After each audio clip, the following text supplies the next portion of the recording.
Welcome to the deep dive. Today, we're tackling a really interesting and maybe a bit unsettling question. Why are so many big Hollywood movies just, not working? Yeah, it feels like we're seeing more headlines about flops than hits lately. Exactly. We've got a fascinating set of information to explore today, mainly drawing from a detailed YouTube analysis that really digs into recent box office disappointments and the bigger industry forces behind them. Right. So our goal here is to try and understand what's causing these high-profile stumbles, what it tells us about Hollywood's creative engine right now, or maybe it's sputtering, according to the supplemental material. And what it all means for the future, right? For the kinds of movies we'll actually get to see. Precisely.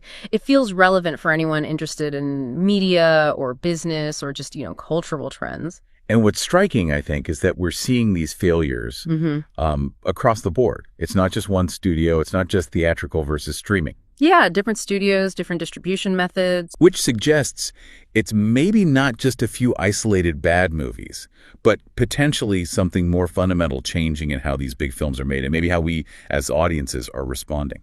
Okay, let's jump into a prime example then. Netflix's The Electric State. Have you heard much about this one? Heard of it? Yes. Yeah. But it didn't exactly make waves, did it? No. And the reported budget was staggering, $320 million. Apparently one of the most expensive movies ever made. Wow, for Netflix, huge. Right. Yet, like you said, it barely made a ripple. Most people I talked to didn't even realize it was out. Yeah, and the analysis you mentioned points to a real disconnect, doesn't it, between the source material and the film itself? It does. The original illustrated novel is described as this quiet meditation on our materialistic world, kind of atmospheric, thoughtful. Okay. But the film adaptation, it turned into a goofy CGI-heavy blockbuster with these apparently quite preachy speech. So completely different vibe. Totally. And that mismatch, between the original's essence and how the film was executed seems like a core reason it just didn't connect. It makes you wonder why adapt it at all if you're going to change it then. It does feel like they missed the point of the source material entirely. Maybe they just like the title or the basic concept. Could be. And the analysis suggests the fallout could be pretty significant, maybe some career headwinds for the Russo brothers. They haven't quite recaptured that Avengers magic, have they? No, it raises questions about whether their strength really lies in executing within a pre-existing successful framework, like the MCU. Yeah, and Millie Bobby Brown, too. Despite her success in those Godzilla films, she's apparently facing criticism for being typecast. Right, I saw some of that. People saying her performances are a bit robotic. It's the word used, yeah. Literal robots was one comparison, which is tough feedback to get circulate, definitely. And it comes back to that creative vision thing. If you have source material with a specific tone, why veer so drastically? Is it a lack of understanding or just chasing perceived blockbuster trends over the story itself? Good question. Now, here's the twist, though. For Netflix, this massive $320 million gamble, maybe it didn't sting financially as much as you'd expect. Oh, how so? Well, apparently that huge sum was only about 1.5% of their total content budget for the year. Wow. Okay. That puts it in perspective. Right. The film wasn't really meant to be their, Oscar-baiting crown jewel. It was more just content for the subscription machine, as the source puts it. Feed the beast, basically. Keep people subscribed. Exactly. And get this, their stock actually went up slightly after it was released. You're kidding. So much for a flop hurting them. It really makes you rethink what a flop even means in the streaming age, doesn't it? It's not like traditional box office where a bomb hits the bottom line directly. Yeah, for Netflix, it's part of a much bigger calculation. Keep the content flowing, keep subscribers paying. Even if The Electric State wasn't amazing, it was something new on the platform that week. The metrics for success are just fundamentally different. Subscriber retention is king. Precisely. It highlights that economic gap between traditional Hollywood studios and the streaming giant. Okay, let's shift gears now to a studio we all associate with big movies, often successful ones, Disney. Right. Our source makes a pretty compelling case that their struggles with flops actually go back way further than the pandemic, more than a decade. Interesting. Because we tend to think of their recent stumbles, maybe post-Endgame. Yeah, but this analysis points to John Carter back in 2012 as a really early warning sign. Ah, John Carter. I remember that. Big budget, big expectations, big thud. Exactly. And it's fascinating because the source material, this book series by Edgar Rice Burroughs, was apparently super influential, nearly a dozen volumes. Yeah, it laid the groundwork for a lot of sci-fi that came later, elements that even popped up in things like Star Wars, apparently. The potential for a huge franchise was definitely there on paper. But the production sounds like it was rough. Andrew Stanton, the director, Huge success at Pixar, right? With Finding Nemo and Wall-E. Great track record. But he apparently ran into creative roadblocks on this live-action film, led to costly reshoots, rewrites, the usual expensive problems. Yeah, that transition from animation to massive live-action sci-fi isn't always smooth. And the marketing, a total miss. They struggled to build excitement. Part of the problem was other Mars movies had flopped recently before it. Right, there was that curse of Mars movies perception for a while. Yeah, and they even avoided using the original book title, A Princess of Mars, apparently worried it wouldn't appeal to young male audiences. Which is ironic given the book's history and influence. Trying to second-guess the audience like that, it often backfires. It really does. It also shows how hard it can be to adapt older foundational sci-fi. Some ideas feel familiar now because they were so influential. How do you make it feel fresh? That's the marketing challenge, isn't it? Making the old new again. Well, they didn't manage it. The financial result was brutal. Needed $600 million to break even, apparently. Wow, $600 million. Barely made half that worldwide. Estimated loss, around $200 million. Ouch. Big ouch. Yeah. Stanton went back to Pixar. Disney's chairman resigned. Big consequences. You'd think, okay, lesson learned, but then they had a huge success with the Avengers right after that. Right, the MCU took off. But our source argues, maybe a bit pointedly, that Disney's never been good at learning lessons the first time. Huh, well that's a sharp take. Yeah. And maybe supported by what came next, like The Lone Ranger. Exactly. 2013, so many similar problems.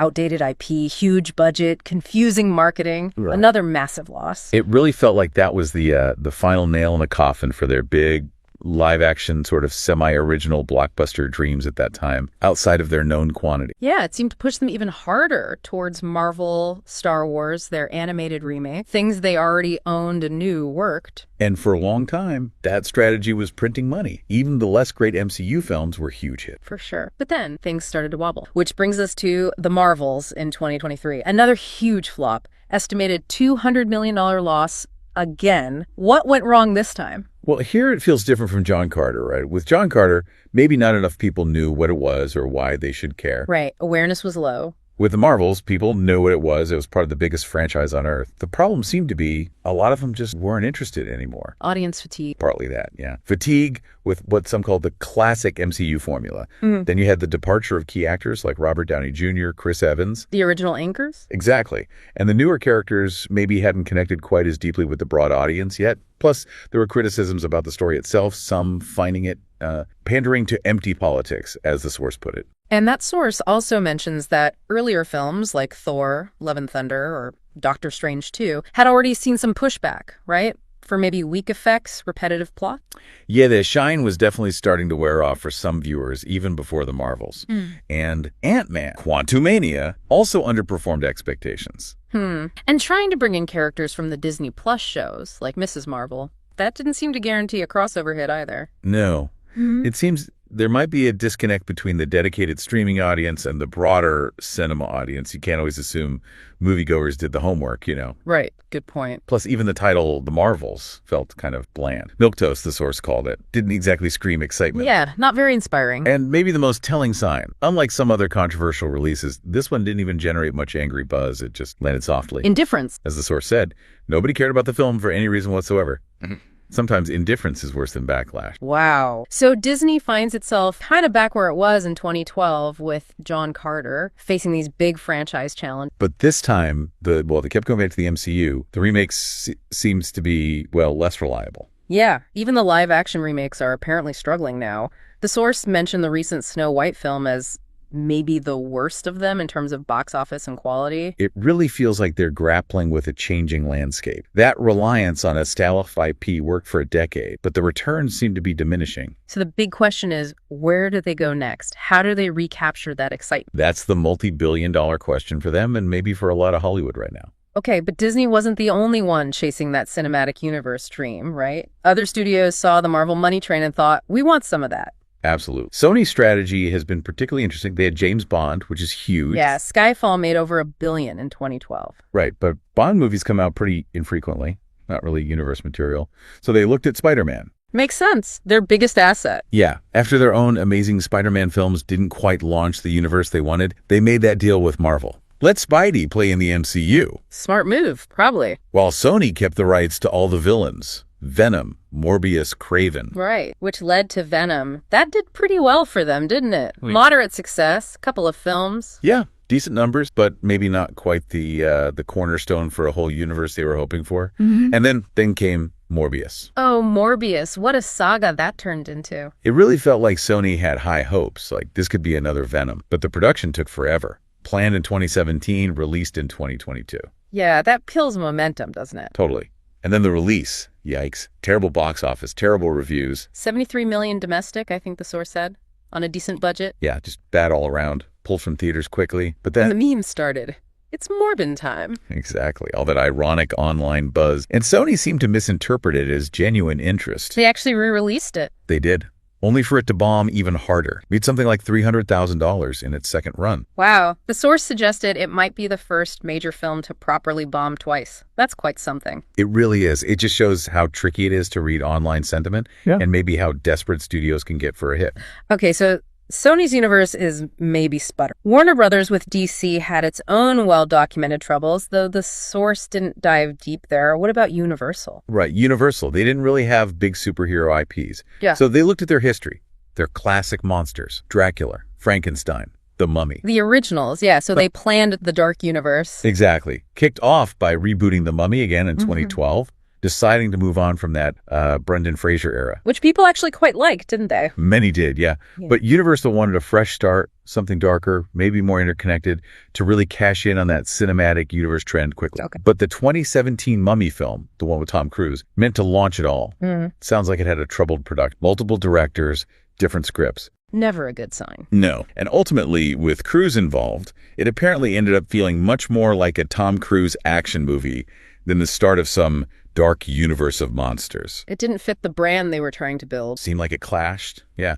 Lacked the horror, maybe lacked the fun of the Fraser ones. It just didn't land. Bombed spectacularly. And the whole dark universe idea. Dead on arrival. Universal pulled the plug almost immediately and went back to focusing on standalone film, like Leigh Whannell's Invisible Man, which did much better. So trying to force those monsters into an MCU mold just didn't work. It really shows you need to understand the core appeal of what you have, right? You can't just slap a shared universe label on everything and expect it to succeed. Okay, so we've seen examples from Netflix, Disney, Sony, Universal. What are the bigger underlying reasons for this whole trend to flop? The source pointed to a few key things. Yeah, number one seems to be that heavy reliance on established franchises we talked about, simply because original blockbusters or attempts to launch new franchises have been performing so poorly. That statistic was stark. Was 2024, the top 14 domestic box office films were all unoriginal sequels, remakes, adaptations. 14. It creates this loop, right? Yes. Studios get risk-averse. They double down on what they think is safe. Which leads to maybe alienating audiences who are getting tired of the same old thing. Potentially, yeah. And while it's easy to say, well, audiences only pay for franchises, the source challenges that a bit. How so? By pointing out the cost of actually going to the movies now. A single ticket is often around double the price of a whole month of a streaming service. That's a really good point. When it costs that much. You get selective. You're more likely to gamble that money on something familiar, something you think you'll enjoy, or something everyone is talking about. Less likely to take a punt on something totally new and unknown in the theater. It's a value proposition thing. Is this movie worth $15-20 versus a whole month of Netflix or Mac? Exactly. And that equation is really shifted with streaming becoming so dominant. Plus, you add in the fact that overall cinema attendance still hasn't fully recovered from the 2019 lockdowns. Right. People got used to watching at home. Streaming services really capitalized on that moment. Yeah. Which brings us back to something the source called the unsatisfying nature of modern flop. What did they mean by that? Well, think about older, massive flops like, I don't know, Waterworld or Heaven's Gate. They were very public failures. You knew they lost a ton of money. It was discussed. It was a measurable corporate disaster. Yeah, they became infamous. Part of movie lore. Right.